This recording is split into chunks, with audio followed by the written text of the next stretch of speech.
el yo atormentado, la disociación estructural y el tratamiento de la traumatización crónica. Introducción a la parte 3. Todo tiene su momento, y cada cosa su tiempo bajo el sol. Eclesiastés 3,1.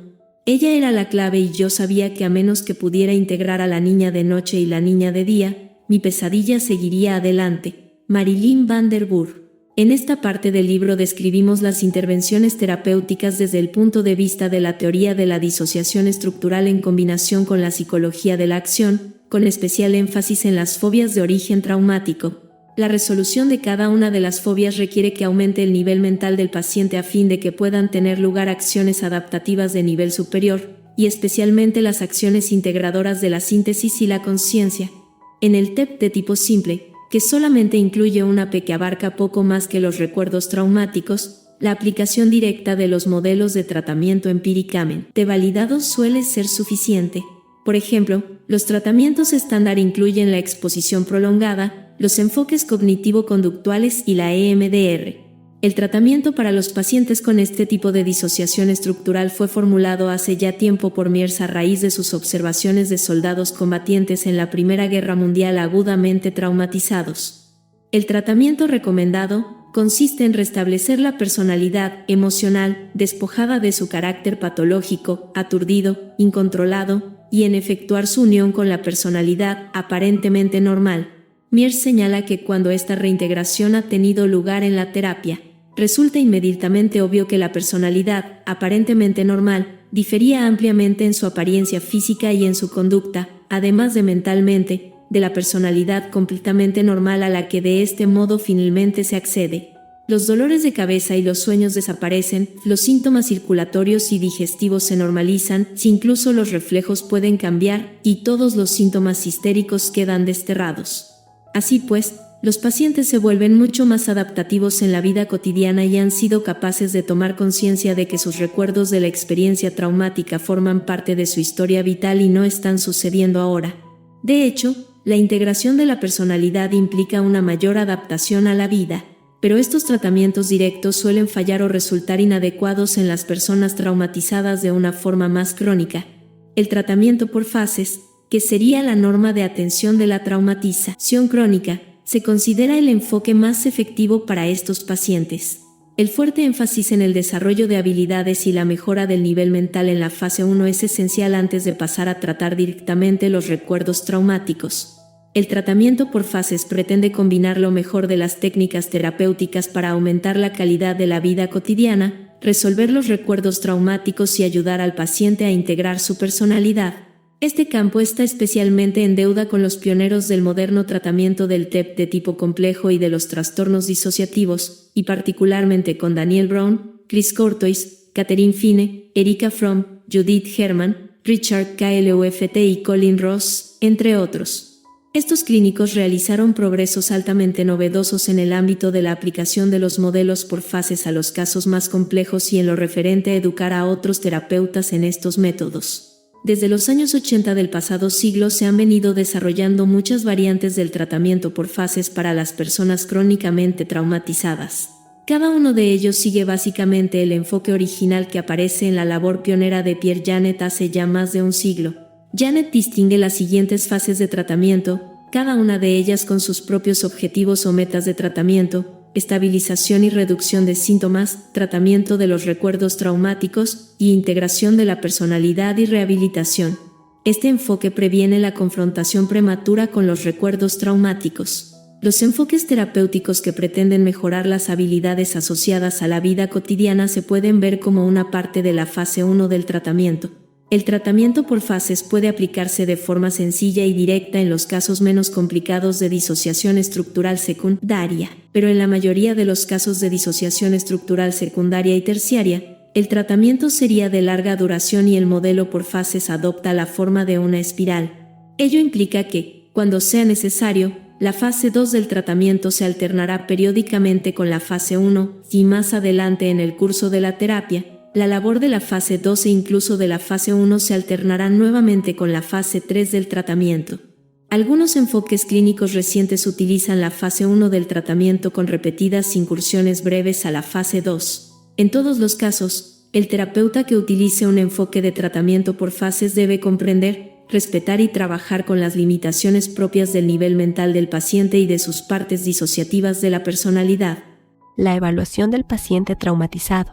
Con demasiada frecuencia, ni el paciente ni el terapeuta reconocen la relación entre el problema actual y la historia de la traumatización crónica. Judith Herman. La teoría de la disociación estructural, con su énfasis en la psicología janetiana de la acción, constituye una guía para la evaluación sistemática de las acciones mentales y conductuales integradoras de una persona traumatizada.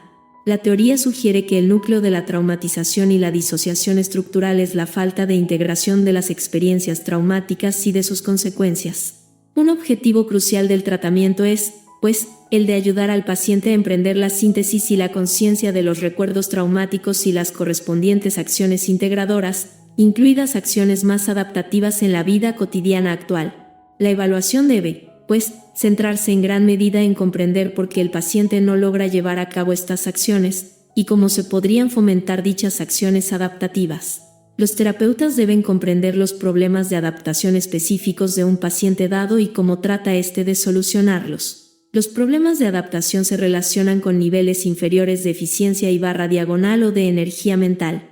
Así, uno de los elementos centrales de la evaluación reside en el nivel mental del paciente y el de las diversas partes de la personalidad. Dentro de este contexto, la evaluación también se centra en los efectos del condicionamiento asociado al trauma, tales como las fobias predominantes del paciente, las cuales finalmente pueden superarse elevando el nivel mental. Dicha evaluación sienta las bases de un tratamiento sistemático por fases, ajustado a las necesidades únicas de cada paciente individual, pero tomando igualmente en consideración sus características comunes subyacentes, tales como las deficiencias de integración. La evaluación inicial de las víctimas de traumatizaciones crónicas debe ser exhaustiva y metódica, abarcando todos los ámbitos de la vida y del funcionamiento mental. La evaluación de las víctimas de experiencias traumáticas consta de 3 fases. La primera fase consiste en la evaluación clínica estándar, lo que incluye algunas preguntas sobre los síntomas disociativos. La segunda fase entraña una evaluación más específica de los síntomas y trastornos relacionados con el trauma, y por ende una evaluación de la gravedad de la disociación estructural. Ambas fases implican hacer un diagnóstico correcto y recoger una información esencial para la planificación del tratamiento. La tercera fase incluye el análisis sistemático continuo de la estructura, el funcionamiento y la historia del paciente y de su personalidad disociativa. Estos 3 análisis, diferentes pero relacionados, deben ayudar al terapeuta a comprender el propósito de las acciones adaptativas y desadaptativas del paciente, así como las funciones y objetivos de diversas partes de la personalidad. Esta evaluación es esencial para planificar el tratamiento y ajustar el plan de tratamiento inicial. Es continua. Fase 1. Evaluación clínica estándar. La evaluación clínica estándar incluye una historia familiar de posibles problemas psiquiátricos y de cualquier elemento repetitivo transgeneracional de abusos y abandono emocional. La formulación de algunas preguntas sobre los síntomas disociativos y sobre la experiencia de sucesos potencialmente traumáticos debería ser una parte habitual de la entrevista inicial con todos los pacientes. Pero estas indagaciones son únicamente preliminares, ofreciendo una visión de conjunto de lo que el paciente puede haber vivido. En esta fase, las preguntas no deben ahondar en detalles. No es apropiado suscitar emociones abrumadoras sin la seguridad de una sólida relación terapéutica y el conocimiento de que el paciente puede tolerar la intensidad. Una historia no se toma a la ligera, sino que el terapeuta indaga reflexivamente, guiado por los síntomas y la presentación más general del paciente, con el objetivo de comprender al paciente y de planificar el tratamiento. Y por supuesto, el terapeuta realiza una evaluación exhaustiva de los puntos fuertes y los recursos del paciente, dado que será necesario contar con ellos durante el transcurso de la terapia, y constituyen una fuente de autoestima y de sensación de competencia para el paciente. El terapeuta solo puede tomar nota de lo observado o referido en un momento dado, dependiendo de lo que el paciente, que habitualmente se presenta en calidad de una parte aparentemente normal de la personalidad, muestra, y está dispuesto y es capaz de comunicar. El paciente puede no ser capaz inicialmente de facilitar todos los elementos de la historia pertinente debido a la falta de memoria, la incapacidad de tomar conciencia del impacto de determinados sucesos, las amenazas de un agresor para que no diga nada, la evitación de sentimientos dolorosos tales como el miedo, la vergüenza o la culpa. Lo mejor que puede hacer el terapeuta es integrar la información de que dispone, lo que sienta las bases para ahondar en la relación con el paciente y finalmente conducirá a recabar más información. De esta forma, la evaluación es continua. Impacto de la evaluación sobre el paciente. La forma en que el terapeuta recaba información sobre el paciente supone una intervención terapéutica en sí misma. El terapeuta debe ser muy receptivo a las sutiles reacciones conductuales y fisiológicas del paciente durante la evaluación, vigilar la hipoactivación o la hiperactivación fisiológica y los indicadores de síntomas disociativos tales como las voces intrusivas. Y dado que la hipoactivación y la hiperactivación fisiológica implican problemas en el equilibrio entre la eficiencia mental y la energía mental, el terapeuta comienza a ayudar al paciente a encontrar un mayor equilibrio entre ambas empezando por las sesiones de evaluación. El terapeuta debe ser especialmente comprensivo en lo referente a acoplarse con el mayor tacto a las personas traumatizadas a la hora de elaborar su historia y de hacerles preguntas sobre los síntomas disociativos. Dado que la evitación fóbica es una cuestión central para las víctimas traumatizadas, las preguntas a quemarropa o las preguntas que de alguna forma sean amenazantes pueden ser demasiado intrusivas y contribuir a la descompensación o bien a que el paciente decida no volver a terapia.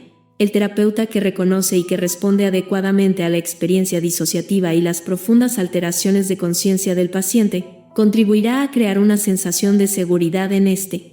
El paciente puede entonces sentir que la terapia no necesariamente tiene por qué volverle a traumatizar, sino que por el contrario supone una oportunidad de recibir empatía y ayuda en relación con unas experiencias y vivencias desconcertantes, espantosas o vergonzosas. Así pues, la presentación del terapeuta es crucial. Es esencial una actitud relajada, congruente y auténtica.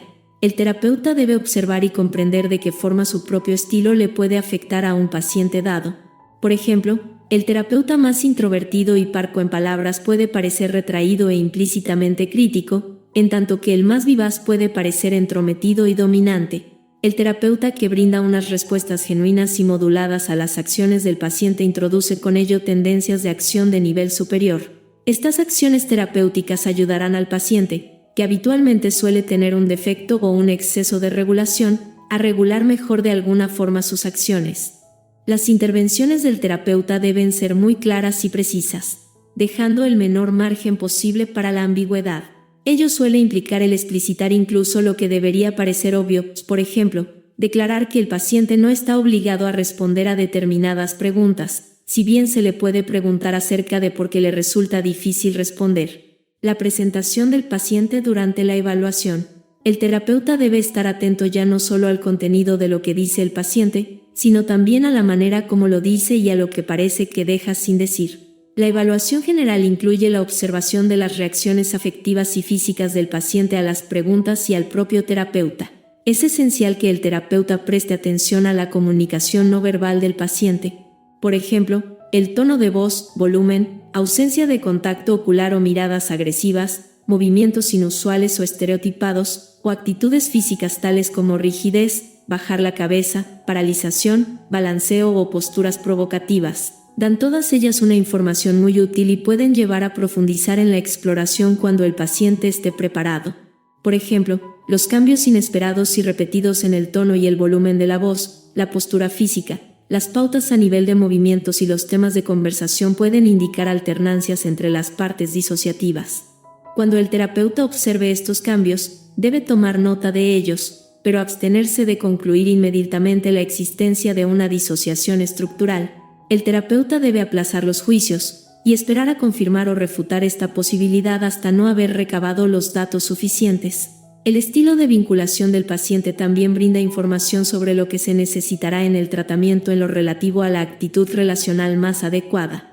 Por ejemplo, la evaluación puede desarrollarse lentamente y con dificultad porque la víctima traumatizada no parece confiar en el terapeuta. La persona en cuestión puede sentirse demasiado angustiada o reticente como para dar ninguna información, permanecer en silencio o responder únicamente con monosílabos o poco más. Algunos pacientes hacen preguntas del tipo de ¿por qué quieres saber eso? Y responder, ya me han hecho antes esa misma pregunta miles de veces, esto es una pérdida de tiempo. Cuando dichas conductas se repiten, pueden ser indicativas de formas inseguras de vinculación, incluido el apego desorganizado/diagonal desorientado. El terapeuta se da cuenta, pues, de que es preciso abordar con cierto detenimiento la fobia al apego y a la pérdida del apego. La forma de hablar del paciente también brinda importantes detalles. La bibliografía sobre el apego subraya la importancia de analizar el discurso narrativo a la hora de determinar el estilo de vinculación en adultos. Pero el habla del paciente también informa de una amplia variedad de otras cuestiones, incluida la capacidad de verbalizar los sentimientos y los pensamientos, las lagunas manifiestas o posibles en la memoria narrativa autobiográfica, y la experiencia subjetiva de disociación. Por ejemplo, el uso de numerosos pronombres indirectos de manera que las frases resultan difíciles de comprender, los cambios repentinos en la sintaxis o bien la presencia de una sintaxis inusual, el uso de la tercera persona en referencia a uno mismo, las interrupciones y los lapsos en el discurso, la vaguedad generalizada, cambios abruptos de sujeto, y los cambios repentinos en el tono o el ritmo plantean la posibilidad de una disociación estructural. La presencia de lagunas significativas de memoria en la historia del paciente y demás problemas de memoria levantan sospechas sobre una posible amnesia disociativa o alteraciones crónicas de la conciencia, así como sobre posibles problemas neurológicos concomitantes que podrían deberse al abandono emocional y los abusos. Las vivencias del terapeuta durante la evaluación. Muchas de las víctimas de traumas han consultado a varios profesionales a lo largo del tiempo, cada uno de los cuales puede haber diagnosticado un trastorno mental diferente. Esta variabilidad puede estar relacionada con la plétora habitual de síntomas y con el carácter cambiante de los síntomas prominentes a causa de la alternancia de las partes disociativas que dominan la conciencia. También, dependiendo de sus sesgos teóricos particulares, los terapeutas anteriores pudieron tener una visión diferente de los síntomas relacionados con la traumatización e incluirlos dentro del contexto de diagnósticos diferentes. La evaluación puede verse malograda por los pormenores, las digresiones, la vaguedad y la inducción de alteraciones de conciencia en el terapeuta. Ello guarda relación con acciones de las partes disociativas que tratan de evitar los recuerdos traumáticos y los estímulos relacionados. Los terapeutas especializados han descrito los intentos de obtener respuestas claras y sucintas de un paciente disociativo como algo similar a pastorear gatos. No es infrecuente que el terapeuta se sienta abstraído, somnoliento, confundido o distraído en la evaluación inicial de un paciente traumatizado.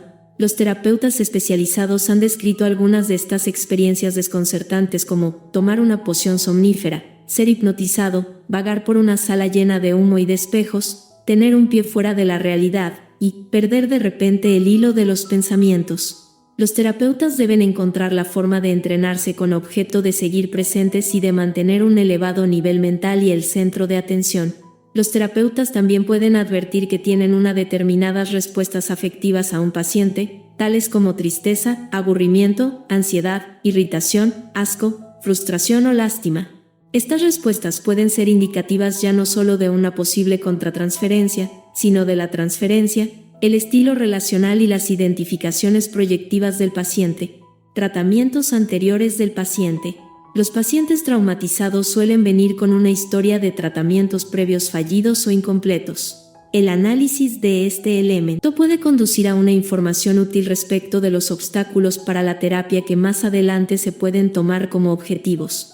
Las indagaciones sobre las interrupciones de los tratamientos son útiles si fueron precipitadas o planificadas, a iniciativa del paciente o del terapeuta, y cómo fueron vividas por el paciente. También, de cara a la planificación del tratamiento, es útil analizar de qué forma las terapias y los terapeutas anteriores fueron o no fueron de utilidad. Los tratamientos fallidos previos pueden deberse a problemas del paciente, errores del terapeuta o ambas cosas. Así pues, el terapeuta actual debe tener cuidado de no tachar a los terapeutas anteriores de incompetentes o dar por sentado que el paciente es intratable. Ahora bien, son muchas las víctimas que han sido retraumatizadas por terapeutas que tenían unos conocimientos y unas habilidades inadecuadas para tratar problemas complejos de origen traumático, que tienen excesivos prejuicios en contra de los trastornos disociativos o que tienen complejas reacciones contratransferenciales. Estamos convencidos de que muchos de estos tratamientos fallidos se derivan de que a los terapeutas les resulta difícil acompasar adecuadamente la terapia en el caso de los pacientes traumatizados, y de que no siempre se toman en consideración la historia traumática del paciente, su falta de habilidades mentales y su disociación estructural como elementos esenciales en la planificación de un tratamiento por fases. Diagnósticos. El diagnóstico puede ayudar a orientar el tratamiento indicando la necesidad de introducir determinadas opciones debidamente comprobadas, incluida la medicación psicotrópica. Tenemos instrumentos de evaluación para diagnosticar el TEA, el TEPT y el TEP complejo o los trastornos por estrés extremo. También disponemos de instrumentos específicos para investigar y diagnosticar los trastornos disociativos, y los analizaremos en detalle más adelante. Ahora bien, los pacientes crónicamente traumatizados suelen encajar en muchas categorías diagnósticas, lo cual puede deberse a que las diversas partes disociativas de la personalidad tienen diferentes síntomas prominentes. Por ejemplo, una víctima en calidad de PAM puede parecer que tiene un trastorno por despersonalización, esquizofrenia o depresión mayor, en tanto que una P manifiesta síntomas de un trastorno por angustia, y otra P satisface los criterios del trastorno por déficit de atención con hiperactividad o de un trastorno de alimentación. Los terapeutas pueden confundirse fácilmente a la hora de priorizar los diagnósticos respecto de si seguir el protocolo de tratamiento para un único diagnóstico o si combinar los protocolos con objeto de ajustarse a una serie de diagnósticos. Así pues, los profesionales deben ser capaces de integrar una variedad de directrices para poder tratar eficazmente los complejos problemas de cada paciente. Derivación para medicación o evaluación psicológica. Si un paciente tiene síntomas que pueden ser tratados con fármacos psicotrópicos, debe ser derivado para una evaluación y un posible tratamiento adicional junto con la terapia. Pero en primer lugar, el terapeuta debe analizar las creencias del paciente y sus experiencias respecto de medicaciones anteriores, para determinar si se debe hacer alguna labor terapéutica en relación con las reticencias a tomar medicación. Además, dado que los pacientes crónicamente traumatizados pueden estar sobremedicados por psiquiatras poco informados, es esencial que los pacientes de tales características vean a un psiquiatra que esté familiarizado con las complejidades psicofisiológicas asociadas a la traumatización y que esté dispuesto a colaborar de buen grado con el terapeuta principal. Si la presentación del paciente es muy inusual, compleja o desconcertante, o si aparecen graves perturbaciones cognitivas y de memoria, estarían indicadas las pruebas neurológicas. El papel de los déficits neurológicos jamás se debe subestimar en el caso de los pacientes traumatizados, que eventualmente han sufrido lesiones craneales, malnutrición, consumo frecuente de drogas y demás experiencias que podrían contribuir a crear daños cerebrales. Las pruebas psicológicas de amplio espectro, incluida la aplicación del Inventario Multifásico de Personalidad de Minnesota 2, el Inventario Clínico Multiaxial de Millón o el Listado de Síntomas, pueden ayudar a identificar el nivel mental general del paciente y podrían clarificar el papel que desempeñan las defensas sociales persistentes, los conflictos intrapsíquicos y las fobias relacionadas con el trauma en las dificultades que presenta el paciente. Pero es preciso señalar que en los pacientes muy disociativos, los resultados de los tests pueden ser contradictorios, dependiendo de qué parte de la personalidad interviene y de si las partes disociativas inhiben las respuestas sinceras. En resumen, cabe sospechar una disociación estructural, y no deja de ser más que una sospecha, cuando el paciente habla de síntomas aparentemente disociativos, presenta fenómenos verbales y no verbales que podrían ser manifestaciones de una disociación estructural, refiere o alude a una historia de acontecimientos extremadamente estresantes, tiene un historial desconcertante que incluye muchos diagnósticos diferentes y tratamientos fallidos, y tiene ya no solamente una sin más, sino una notable combinación de estas distintas características. Fase 2. Evaluación de los síntomas y trastornos relacionados con el trauma. La siguiente fase de la evaluación implica un análisis más detallado de los síntomas y trastornos del paciente que pudieran estar relacionados con la traumatización. El primer paso consiste en elaborar una historia de acontecimientos potencialmente traumáticos en la vida del paciente. Evaluación del historial traumático. La evaluación general puede despertar fuertes sospechas respecto de la posible presencia de una disociación estructural, por ejemplo, reviviscencias persistentes, ausencias, conductas que se olvidan o síntomas schneiderianos de primer orden. De ser así, se debe proceder a una evaluación más específica y detallada de los síntomas relacionados con el trauma. Existen una serie de recursos excelentes en relación con la evaluación clínica de las personas traumatizadas. Utilizamos el listado de experiencias traumáticas porque este instrumento autoaplicable tiene unas buenas características psicométricas, no es demasiado confrontador para la mayoría de las víctimas, puede rellenarse en aproximadamente unos 20 minutos e indaga alrededor de 29 tipos de sucesos potencialmente traumáticos. También disponemos de otra serie de instrumentos, tales como la evaluación de los estresores vitales y la evaluación de experiencias traumáticas para adultos. Sin salirse de los límites del nivel mental del paciente, el terapeuta debe indagar sobre los malos tratos, el abandono emocional, intervenciones médicas traumáticas y los miedos asociados al abandono y la muerte, pérdidas y duelos traumáticos, y alteraciones graves y tempranas al nivel de la vinculación. Si el paciente ha sufrido experiencias de tales características, debería introducirse una evaluación adicional del impacto de estos acontecimientos con el tiempo. La evaluación del historial traumático, aunque pueda ser estresante, es valorada por la mayoría de los pacientes y es provechosa para los terapeutas. Pero puede favorecer la aparición de recuerdos y sentimientos que el paciente prefiere evitar o que podrían generar una disminución más o menos seria de la eficiencia mental, conduciendo así a las tendencias de acción de nivel inferior. Los terapeutas deben prever que las diversas partes disociativas de la persona traumatizada pueden tener reacciones absolutamente diferentes ante las preguntas sobre la traumatización del pasado, y que tan solo una pequeña porción de estas reacciones puede ser evidente durante la sesión. Un paciente disociativo puede tener una gran dificultad en marcarse a una velocidad adecuada debido a la disociación estructural y la carencia grave de eficiencia mental.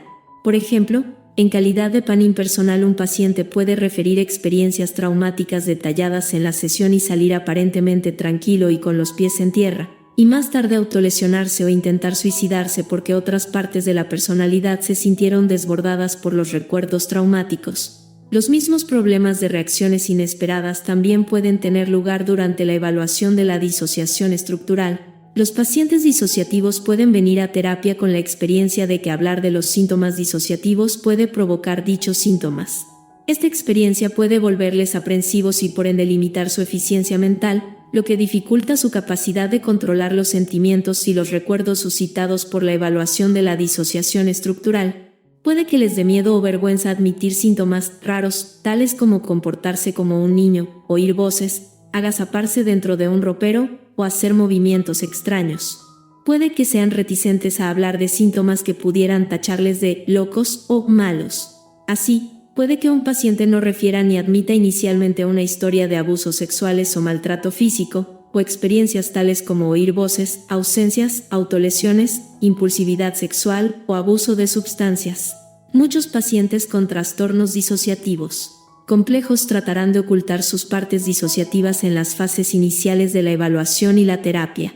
Pueden presentarse como una parte disociativa única que sufre síntomas intrusivos, pero no son conscientes o niegan que la disociación estructural de su personalidad sea el problema subyacente. Y algunas partes disociativas pueden ser tan solo vagamente conscientes, o incluso completamente inconscientes del pasado traumático, dado que el recuerdo y la vivencia no van unidos en las personas traumatizadas. Instrumentos para evaluar los síntomas disociativos. Cuando existen indicios de disociación estructural, el siguiente paso consiste en aplicar instrumentos sobre la base de la información brindada por el propio sujeto que valoren la gravedad de los síntomas disociativos psicomorfos y somatomorfos, o que indaguen la presencia de un trastorno disociativo. Estos instrumentos miden síntomas tanto de disociación estructural como de alteraciones de conciencia. Por ejemplo, el inventario multidimensional de disociación es una medida de la disociación patológica sobre la base de la información brindada por el sujeto, que consta de varias escalas y 168 ítems y es de gran calidad psicométrica. La escala de experiencias disociativas valora la gravedad de los síntomas disociativos y las alteraciones patológicas de conciencia. Se ha sugerido un corte de 30 en la DES para la detección de los trastornos disociativos del SMIP. Van Ixendornich y Engel presentaron un importante metaanálisis de la DES que incluye una indicación de las puntuaciones promedio en relación con diferentes categorías diagnósticas. La DES Taxon incluye 8 ítems extraídos de la DES que podrían indicar la presencia de disociación estructural mejor que la DES. El cuestionario de disociación somatomorfa evalúa la gravedad de los síntomas somatomorfos de disociación estructural. En IGNIS aparecen las puntuaciones promedio en relación con una gama de diferentes trastornos mentales. El SDQ-5 es un instrumento para la detección de los trastornos disociativos del DSM-4. La puntuación de corte es de 8. Las puntuaciones de la DES y del SDQ-5 en sus respectivos valores de corte predicen correctamente la presencia de un trastorno disociativo del DSM-4 en alrededor del 30 al 45% de los pacientes psiquiátricos externos. Cuanto más alta sea la puntuación en estos instrumentos, más probable es que el paciente sufra un trastorno disociativo del SMIP, pero a veces la disociación estructural es un hecho aunque las puntuaciones están por debajo de los valores de corte, lo que por lo común se suele deber a la falta de conciencia o la negación de los síntomas disociativos por parte de la PAN. En estos casos los fenómenos disociativos pueden ser evidentes clínicamente, o bien quedar patentes únicamente después de una observación clínica más detenida. Cabe considerar que los grupos de síntomas de la entrevista estructurada para la detección de trastornos por estrés extremo pueden tener una base disociativa. Entrevista sistemática para la detección de la disociación estructural. Entrevistas detalladas, como la adaptación del examen del estado mental, y entrevistas estructuradas, tales como la entrevista clínica estructurada para la identificación de los trastornos disociativos del DSM-4, versión revisada, o la guía de entrevista para la detección de trastornos disociativos, son esenciales para la evaluación de los trastornos disociativos del SMIP.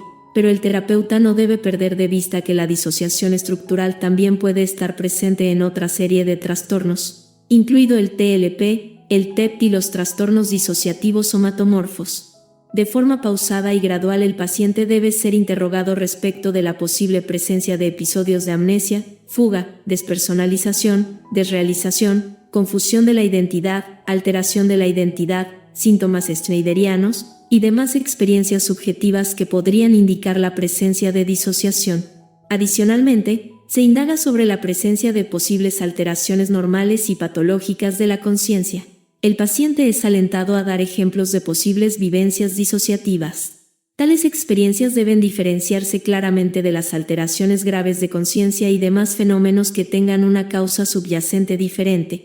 Por ejemplo, los recuerdos vagos o las lagunas de memoria pueden deberse a alteraciones generalizadas de la conciencia, a una disociación estructural o ambas cosas. Preguntarle al paciente en calidad de PAN acerca de los síntomas disociativos y posibles sucesos traumáticos tiende a reactivar las partes emocionales, de modo que es esencial sopesar la velocidad. La evaluación puede sacar a la luz conflictos entre distintas partes de la personalidad del paciente. Por ejemplo, la víctima en calidad de PAN puede querer facilitar información con el objetivo de recibir ayuda, pero un AP lo prohíbe internamente con el objetivo de permanecer a salvo no diciendo nada. Otras veces, un AP infantil querrá comunicar recuerdos con el objetivo de recibir cariño y protección, pero la PAN esquiva y elimina esta parte de la personalidad con el objetivo de evitar el apego y los sentimientos conflictivos asociados a la vinculación. El terapeuta debe tener en cuenta que tales conflictos son habituales durante la entrevista e indagar la presencia de posibles signos que apunten en esta dirección, tales como vacilaciones en el habla, inserción o extracción del pensamiento, quedarse en blanco, cambios bruscos de tema o pérdida del contacto ocular. Si bien el terapeuta debe tomar nota de estos fenómenos y saber manejarlos cuando hacen acto de presencia durante esta segunda fase de la evaluación, habitualmente lo mejor suele ser que permanezca concentrado en entrevistar a la parte disociativa del paciente que esté presente en ese momento. El análisis en profundidad de las partes disociativas generalmente se debe posponer a la tercera fase de la evaluación.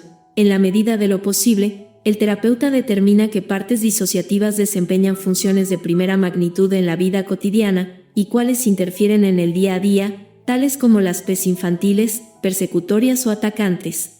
En los casos muy complejos, no es inhabitual que hagan falta muchos meses o años antes de poder conocer la totalidad de la organización disociativa del paciente. Además, esta misma organización puede cambiar a lo largo del tiempo con o sin conocimiento del paciente, lo que indica la necesidad de evaluar continuamente la disociación estructural. La distinción entre la PAN y la P es importante dado que una de las prioridades del tratamiento consiste en fortalecer las PANs y reducir la intrusión de las Ps, sin dejar de reconocer su existencia. La información esencial respecto de las partes disociativas necesaria para que el tratamiento sea eficaz incluye el conocimiento de sus acciones mentales y sus acciones conductuales, los sistemas de acción por los cuales están mediatizadas, los estímulos condicionados que las activan y su nivel de funcionamiento mental. Probablemente, la evaluación más difícil sea la de que aquellos pacientes que se presentan con unas partes disociativas que parecen incluir una mezcla de características PAN y P. Tales partes disociativas suelen ser generalmente disfuncionales y estar movidas principalmente por el miedo. Sus defensas conductuales y sociales y sus fobias relacionadas con el trauma son omnipresentes. La seguridad interna y externa se convierte en el objetivo inmediato del tratamiento con tales pacientes, y el hecho de comprender y empatizar con esta intensa necesidad de seguridad puede reducir el fracaso terapéutico. Comunicación del diagnóstico. Muchos pacientes ya vienen con una sensación de estigma y de ser diferentes o de estar locos. Ponerles etiquetas psiquiátricas a sus problemas puede desbordarles o estigmatizarles todavía más e incluso precipitar el abandono de la terapia. Así pues, los resultados de la evaluación y del diagnóstico deben ser comunicados al paciente de la manera más oportuna y respetuosa, a un ritmo que el paciente pueda tolerar. El terapeuta debe ser honesto y directo en relación con el diagnóstico y con lo que la evaluación haya podido sacar a la luz respecto del paciente, incluidos sus puntos fuertes y sus limitaciones o sus déficits. Todo ello en un lenguaje que el paciente pueda aceptar y que pueda sentir que tiene que ver con él. El paciente únicamente puede otorgar su pleno consentimiento informado si el terapeuta le ayuda a aceptar y comprender el trastorno y el plan de tratamiento. El terapeuta debe brindar el apoyo educacional y emocional a un ritmo que se corresponda con el nivel de tendencias de acción al que el paciente puede acceder. Cuando el paciente se siente aceptado, apoyado y comprendido por el terapeuta, estará más inclinado a embarcarse en la exigente empresa de la terapia. El hecho de compartir la información respecto del diagnóstico y las bases del tratamiento debe conducir al terapeuta y al paciente a debatir los problemas identificados y su posible base en la disociación estructural relacionada con la traumatización, los puntos fuertes y los puntos débiles del paciente, la mejor forma de trabajar juntos, paciente y terapeuta, a la manera de un equipo terapéutico, con objeto de solucionar los problemas identificados y cómo podrían trabajar las distintas partes disociativas entre sí y con el terapeuta. Unos pocos pacientes disociativos corren el riesgo de descompensarse cuando reciben el diagnóstico, aunque el diagnóstico sea comunicado debidamente. Sus fobias a los recuerdos traumáticos, a las partes disociativas y a las acciones mentales derivadas del trauma tienden a ser tan fuertes, y su nivel mental tan bajo, que sean incapaces de tolerar el hecho de saber conscientemente que tienen un trastorno de origen traumático. Por otro lado, negarse a facilitar información sobre el diagnóstico tampoco es útil en el caso del paciente que está tratando de comprender y de encontrarle un sentido a unos síntomas tan complejos y perturbadores. A pesar de las limitaciones en su capacidad de integración, con la ayuda adecuada del terapeuta el paciente puede encontrar las fuerzas necesarias para tomar conciencia gradualmente de la naturaleza del diagnóstico. Fase 3. Análisis sistemático de la estructura y funcionamiento de la personalidad y de la historia del paciente. La evaluación de las partes disociativas del paciente y de sus respectivas acciones supone una labor terapéutica constante, sobre todo con pacientes que presentan niveles complejos de disociación estructural. La organización estructural y dinámica entre las partes disociativas y sus respectivas funciones y limitaciones deben evaluarse de manera sistemática. Con este fin, el terapeuta debe emprender 3 tipos de análisis continuados e interrelacionados: un análisis estructural, un análisis funcional y un análisis histórico. Análisis de la estructura de personalidad del paciente. El tratamiento eficaz requiere una evaluación en profundidad de la estructura de la personalidad del paciente. Así pues, terapeuta y paciente analizan colaboradoramente la presencia de partes disociativas y sus características nucleares, pero únicamente cuando el paciente está preparado para ello. Los componentes del análisis estructural incluyen evaluación del grado de emancipación y de elaboración de las distintas partes, evaluación de los objetivos de las diversas partes y del paciente toma en su totalidad, los sistemas y modalidades de acción que mediatizan las diversas partes, el nivel mental general de las diversas partes y del paciente tomado en su totalidad, y las tendencias de acción que el paciente puede y no puede emprender, y qué acciones son preferidas por el paciente. Nivel mental. El nivel mental del paciente depende de su grado general de energía mental y eficiencia mental, y de la relación dinámica entre una y otra. La calidad general de las acciones del paciente debe valorarse como una manifestación de su nivel mental, en qué medida es capaz de iniciar, desarrollar y terminar acciones intencionada y conscientemente.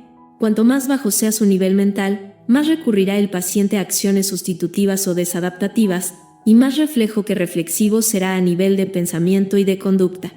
La cuestión esencial es que los terapeutas diluciden si es la energía mental o la eficiencia mental lo que hay que elevar, o una combinación de una y otra, dado que los enfoques de tratamiento son diferentes.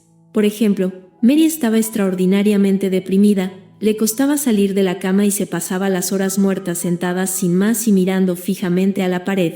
Su energía mental era demasiado baja y el terapeuta introdujo algunas estrategias para mejorar la depresión, con medicación y terapia cognitiva. Por su parte, Joseph era hipomaníaco, no podía conciliar el sueño, perdía el hilo de sus pensamientos y bebía en exceso. Tenía demasiada energía mental para su bajo nivel de eficiencia mental, y en razón de ello el terapeuta intervino con objeto de elevar su eficiencia mental en base a que dejara de beber, instaurando una medicación y alentándole a seguir una rutina programada. Muchos tratamientos fallidos pueden deberse a una insuficiente identificación de los problemas relacionados con estos distintos aspectos del nivel mental. Los pacientes crónicamente traumatizados suelen tener fuertes oscilaciones en el nivel mental, dependiendo de las áreas específicas de funcionamiento. Por ejemplo, un paciente puede ser excelente en el trabajo, pero ser incapaz de desenvolverse en casa. Así pues, se valora el nivel mental del paciente en situaciones específicas, así como el nivel mental de las distintas PANS y PES. Habilidades. Las habilidades incluyen la capacidad de emprender el nivel de acción apropiado dentro de la jerarquía de tendencias de acción.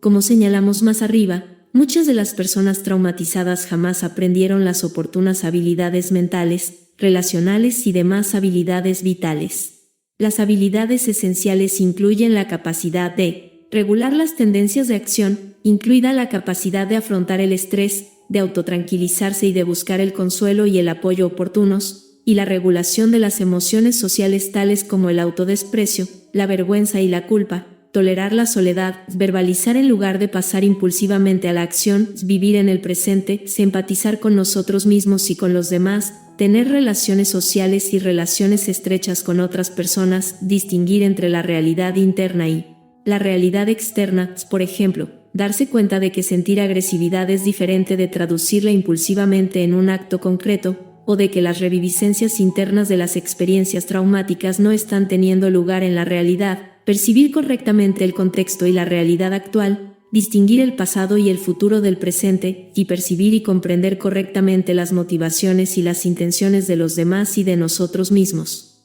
Es preciso evaluar los puntos fuertes y los puntos débiles generales del paciente en todas estas áreas, reconociendo que es probable que unas partes disociativas tengan más habilidades que otras.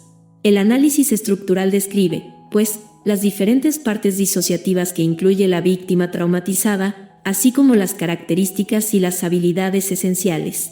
Este análisis constituye un paso necesario para comprender que estas partes disociativas operan a la manera de un sistema complejo a nivel de personalidad, tanto en general como en situaciones específicas. Análisis del funcionamiento de la personalidad del paciente. A continuación se valora el funcionamiento del sistema de la personalidad del paciente en su totalidad. El terapeuta analiza cómo trata generalmente el paciente de realizar sus objetivos, cuán efectivos son estos esfuerzos y cuán adaptativos pueden ser estos objetivos. Es esencial determinar en qué áreas funciona bien el paciente y en qué áreas el funcionamiento de la víctima traumatizada se muestra alterado. Es asimismo esencial determinar si por regla general el funcionamiento del paciente en el ámbito de la vida cotidiana suele estar alterado debido a la presencia de serios déficits de habilidades, de un bajo nivel mental, o de graves conflictos internos entre las distintas partes disociativas, o bien se muestra alterado exclusivamente en determinadas áreas en particular de la vida. El terapeuta evalúa el nivel de desarrollo de los distintos sistemas de acción y cuán adaptativo es el paciente cuando se activa cada uno de dichos sistemas. El terapeuta analiza qué sistemas de acción son fácilmente accesibles y funcionan con normalidad, y cuáles están infraactivados o sobreactivados y funcionan anormalmente. Por ejemplo, un paciente puede estudiar en exceso, pero dormir demasiado poco, porque el estudiar le brinda unas satisfacciones externas y un refugio seguro en relación con sensaciones corporales que podrían reactivar recuerdos traumáticos y pesadillas. El terapeuta puede así determinar el grado de coordinación de los diversos sistemas de acción, dado que ello sería indicativo del grado de integración. Es decir, ello habla de cómo se relacionan entre sí las distintas partes. ¿Colaboran o compiten entre sí por regla general? ¿Cuál es el grado de conflicto entre las distintas partes? ¿Cuáles son sus conflictos principales?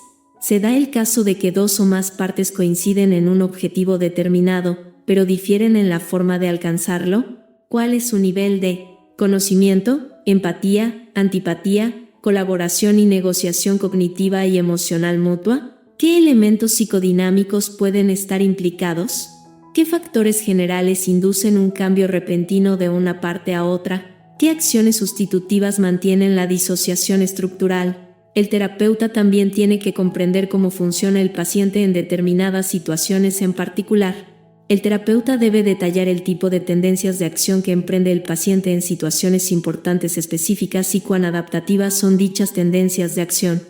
El terapeuta analiza algunas situaciones particulares en las que la víctima traumatizada emprende acciones sintomáticas, incluidas las alteraciones patológicas de la conciencia, experiencias que están demasiado alto o demasiado bajo en la jerarquía de los grados de realidad, la hipoactivación y la hiperactivación fisiológica, y demás acciones mentales y conductuales sustitutivas tales como el abuso de sustancias, autolesiones, o fantasías y creencias desadaptativas. De esta forma, el terapeuta empieza a comprender cómo tratan de alcanzar sus objetivos respectivos en determinadas situaciones específicas las distintas partes disociativas, y cuán adaptativas son a la hora de abordar la situación, lo que sería indicativo de su nivel mental. El terapeuta también puede identificar los estímulos condicionados que activan estas reacciones en una situación dada, los objetivos que las distintas partes pretenden alcanzar y las consecuencias de sus acciones, tales como el reforzamiento positivo o negativo, o el castigo. Tales análisis deben centrarse igualmente en la calidad de las acciones. Una paciente, Sandra, con un TDNE le habló a su terapeuta de que tuvo una reacción desagradable cuando un compañero de trabajo se le acercó por detrás e inesperadamente le dio una palmada en la espalda. Sandra se quedó paralizada, pero no entendía por qué y se sintió tonta por tener semejante reacción, dado que conscientemente no sentía ningún miedo y le agradó el gesto. Examinándolo más detenidamente, quedó de manifiesto que un apelo encontraba absolutamente aterrador, evocando en ella el miedo a los abusos sexuales por parte de un agresor que solía acercársele por la espalda. Análisis de la historia del paciente. El terapeuta tiene que saber no solo el contenido de la historia del paciente, sino cómo fueron surgiendo determinadas tendencias de acción en particular durante el transcurso del desarrollo individual. Muchas de las acciones actuales del paciente están fuertemente influenciadas por su historia. Un paciente, John, con un TDNE viene voluntariamente a terapia, pero se muestra inquieto durante las sesiones. El terapeuta observa a una Pan exhausta y desmoralizada que oye una voz enfadada dentro de su cabeza que le dice que se vaya y le amenaza con hacerle daño en el caso de que no lo haga. Más adelante en la terapia, queda claro que la parte enfadada no quiere sentirse apegado ni dependiente del terapeuta porque esta parte tiene miedo de que vuelvan a hacerle daño. El conflicto interno entre la Pan y la P enfadada explica el desasosiego de la Pan. El terapeuta se entera de que en calidad de Pan John ha sido capaz de afrontar la vida cotidiana en su mayor parte, pero sufre intrusiones. La Pan ha quedado condicionada a evitar los recuerdos traumáticos y las P's asociadas porque ello reduce el miedo de John a tomar conciencia de estos aspectos de sí mismo. Sin embargo, la constante evitación mental de John en calidad de Pan ha requerido mucho esfuerzo y ha agotado su energía mental. Cuanto más se agotaba John en calidad de Pan, más sufría esta parte disociativa las intrusiones de las P's a través de flashbacks y de voces interiores. Finalmente, John en calidad de Pan fue incapaz de seguir adelante con su vida diaria normal debido a las intrusiones recurrentes y al agotamiento. Era incapaz de rendir en el trabajo, lo que condujo a una pérdida significativa de satisfacciones materiales, sociales y emocionales. Estas pérdidas generaron una frustración enorme y redujeron significativamente la eficiencia mental de John. El terapeuta también se entera de que determinadas situaciones específicas hacían de desencadenantes. En el trabajo, su jefe le recordaba a su agresor y hacía las veces de estímulo condicionado que activaba una P aterrada. Cuando John estaba solo en casa, tendía a escuchar una voz crítica, enfadada, que le decía que se autolesionara. Esta era una reacción al hecho de sentirse solo y desbordado cuando John, en calidad de pan, ya no tenía la estimulación del día para distraerse. El terapeuta pudo así seleccionar algunas intervenciones para abordar estas dos situaciones problemáticas específicas. Este tipo de análisis detallado sugiere varias medidas terapéuticas. Por ejemplo, indica que inicialmente lo mejor es ayudar a John, en calidad de pan, a evitar las intrusiones más eficazmente, de manera que su nivel mental pueda aumentar. También pone de manifiesto que el nivel mental de John es demasiado bajo como para llevar a cabo acciones integradoras, tales como reconocer la existencia de las PES o comunicarse con ellas, cuanto menos integrar los recuerdos traumáticos. Este análisis indica que algunas de las PES necesitan urgentemente recibir ayuda para sentirse más seguras, lo que podría reducir las acciones sustitutivas, en tanto que otras necesitan intervenciones relacionadas con la vinculación a fin de abordar los miedos y las resistencias a la dependencia y el apego. Análisis de las fobias relacionadas con el trauma. Las fobias son un punto de mira fundamental dentro del tratamiento. El terapeuta puede empezar ya durante la evaluación a indagar contacto de qué tiene miedo el paciente o qué es lo que le preocupa. Por ejemplo, ¿qué teme el paciente en calidad de pan que pueda suceder en el caso de sentir una determinada emoción en particular o de tener un determinado pensamiento, de permitir que una parte disociativa sea reconocida como tal, o bien de facilitar determinada información al terapeuta? En el caso de que llegara a sentir apego por alguien, ¿qué es lo que le preocupa al paciente? Gradualmente resulta cada vez más evidente para el terapeuta y el paciente que sentimientos intolerables, creencias desadaptativas y efectos del condicionamiento están en juego, qué habilidades es preciso desarrollar y de qué forma se podrían superarlas. Estrategias de evitación en relación con estas fobias dentro de los márgenes del nivel mental del paciente. Esta evaluación pondrá a menudo al descubierto que la constante ausencia de conciencia respecto de las fobias relacionadas con el trauma contribuye a explicar las dificultades de la víctima a la hora de emprender una terapia con éxito. Las resistencias en la terapia se pueden entender como las estrategias desadaptativas de evitación y huida por parte del paciente traumatizado. Dichas estrategias incluyen ya no solo la defensa física en el caso de algunas PES, sino defensas sociales prominentes y fobias relacionadas con el trauma en prácticamente todas las partes disociativas, dado que las relaciones, el abandono, el rechazo y las vivencias internas pueden ser amenazantes y abrumadoras.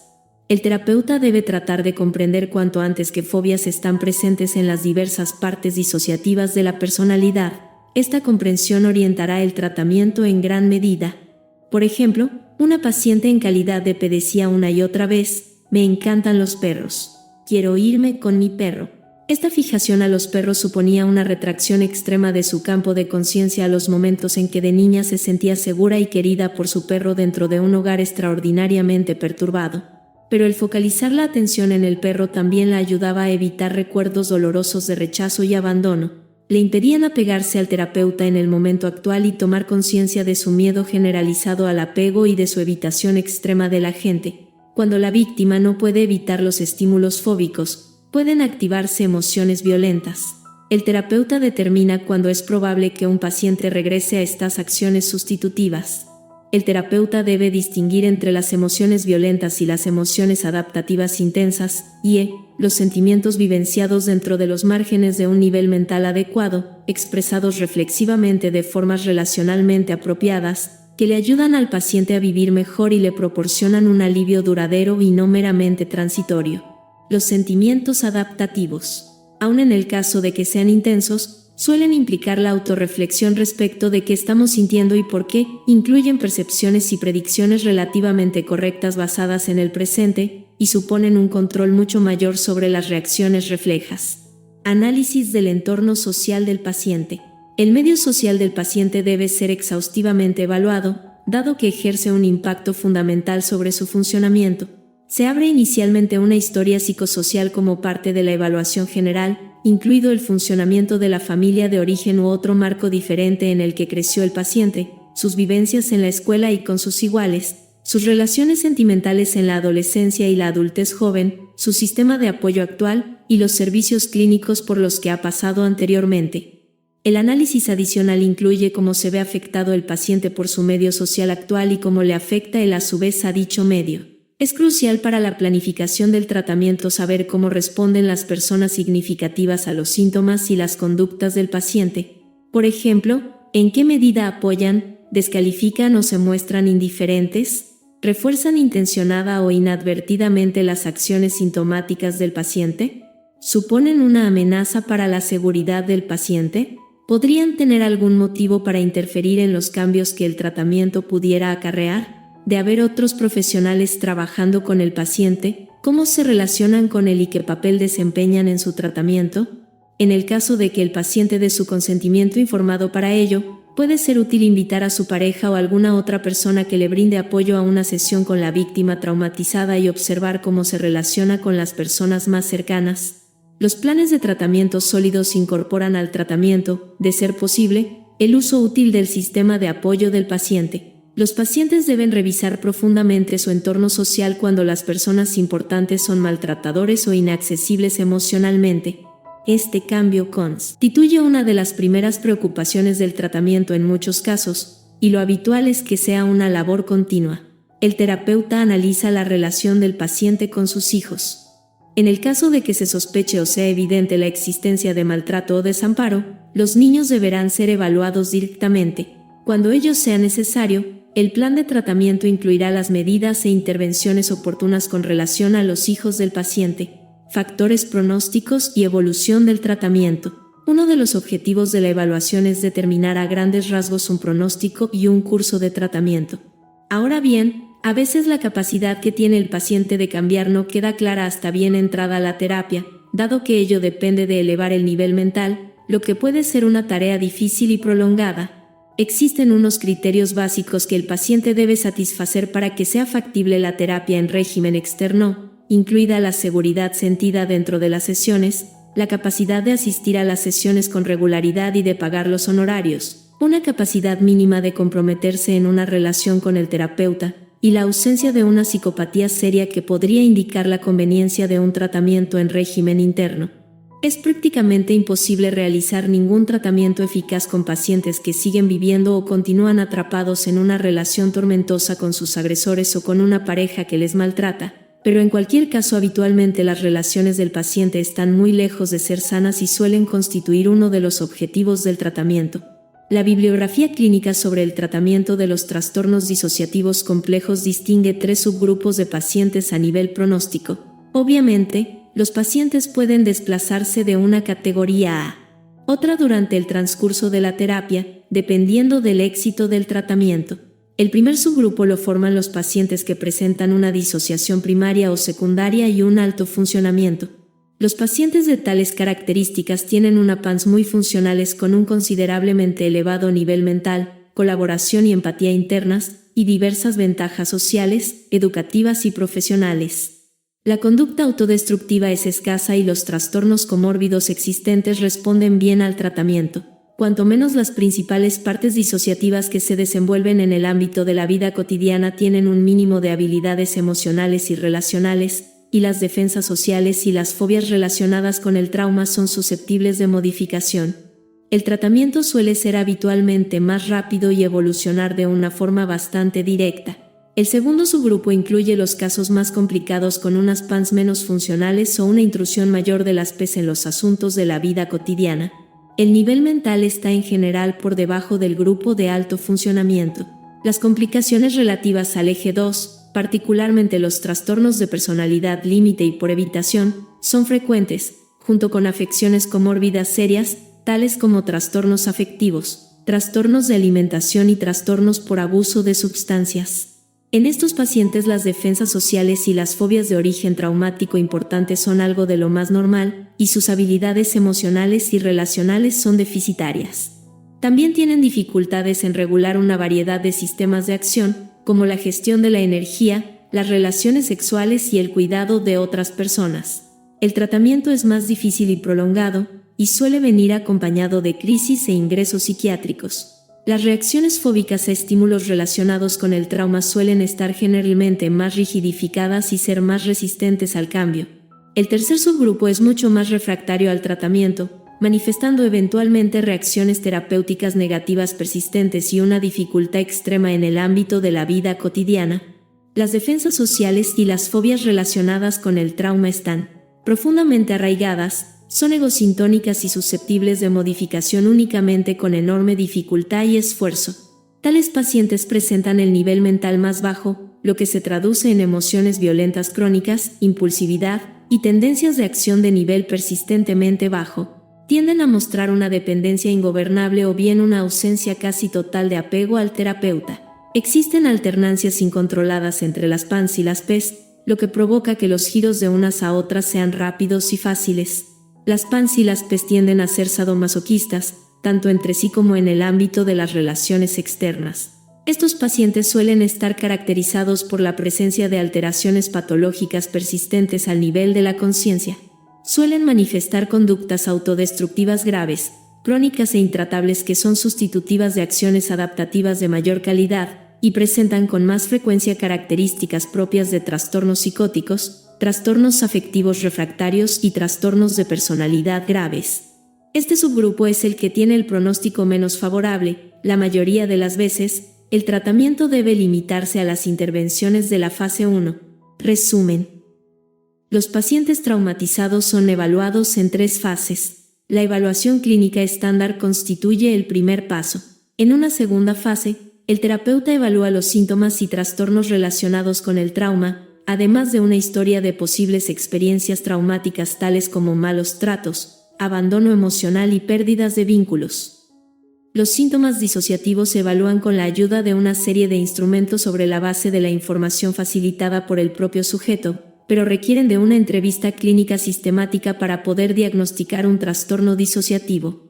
Una tercera fase incluye la evaluación sistemática continua de la estructura disociativa de la personalidad del paciente, de la forma como funciona su personalidad y de cómo fue evolucionado dicha estructura y funcionamiento a lo largo del tiempo. En este esfuerzo conjunto del terapeuta y el paciente, la teoría de la disociación estructural con su énfasis en la psicología de la acción constituye una guía esencial. El recurso a esta teoría permite comprender más claramente las acciones mentales y conductuales del paciente y seleccionarlas como posibles objetivos de intervenciones terapéuticas específicas.